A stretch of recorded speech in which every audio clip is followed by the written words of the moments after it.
ఎదగమని మొక్క నీకు చెబుతుంది. ఎదిగిన కొద్దీ ఒదగమని అర్థమందులో ఉంది. అపజయాలు కలిగిన చోటే గెలుపు పిలుపు వినిపిస్తుంది. ఆకులన్నీ రాలిన చోటే కొత్త చిగురు కనిపిస్తుంది.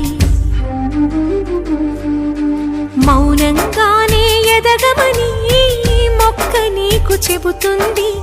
ఎదిగిన కొద్దీ ఒదగమని అర్థమందులో ఉంది. అపజయాలు కలిగిన చోటే గెలుపు పిలుపు వినిపిస్తుంది. ఆకులన్నీ రాలిన చోటే కొత్త చిగురు కనిపిస్తుంది.